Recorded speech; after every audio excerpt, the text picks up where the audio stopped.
Okay, this video is called It's Always Worse Than I Say It Is. Bad foods are metabolic toxins or poisons. Okay, so what this is all about is, when doctors and scientists say, well, they think that the benefits of this food are limited and you might want to reduce your intake of it, what they're really saying is it's a bad food. It's sort of considered professional and objective to say things in an understated way.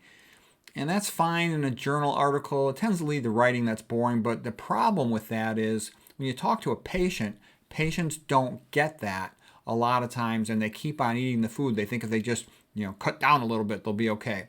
So here's a drawing of some of the common mitochondrial toxins, Hg, GP, cadmium, atrazine, dietary fat, especially saturated fat, lead, F minus, excess dietary iron, excess dietary copper, omega-6 oils leading to these toxic aldehydes like hydroxynonenal. And the reason I show you this is, it's very difficult to 100% avoid all this stuff.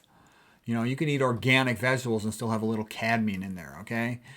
You could be exposed to some atrazine just in toxic preservatives in some of the different products you're exposed to. Okay, so anyways, there are other estrogenic chemicals. The reason I'm showing you this is no matter what you do, you're going to be exposed to some toxic chemicals. So you want to minimize all the ones that you can control, and then your body will have the reserve, hopefully, to detoxify and clear out all this stuff. But if you add insult to injury by piling these on with the poor diet, lifestyle, and putting chemicals on yourself all the time like so many modern people do, then it's going to be harder for your body to heal and to recover.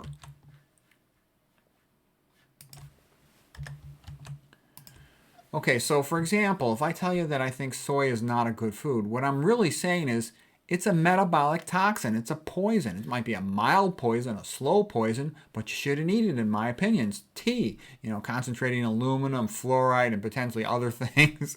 I would never drink it, okay? And, I had some of my relatives, they all drink tea, and they think they're real sophisticated. And I tell them, I think you guys are idiots.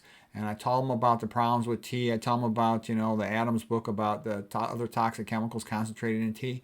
And they all give me this look like I'm just not as sophisticated as them. I'm like, you don't believe me. I'm a pretty knowledgeable doc who, cares about you, wants the best for you.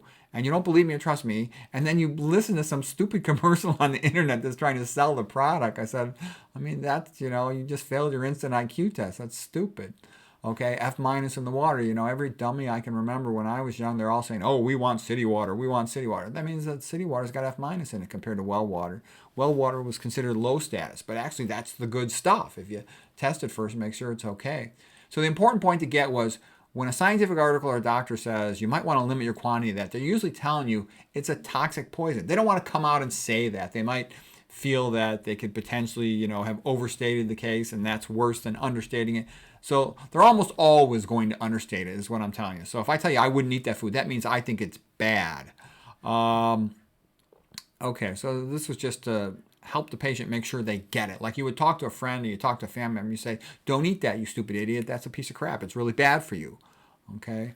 And out of ignorance, most Americans are constantly poisoning themselves with these bad chemicals and with these bad habits, all this stuff that they do, all the deodorant and all the other chemicals they put on themselves and the detergents and soaps, and they just make themselves sick. So anyways, it's good to be a minimalist. Like I said, you want to try to live like Adam and Eve, but keep your indoor heating and plumbing, keeping it simple.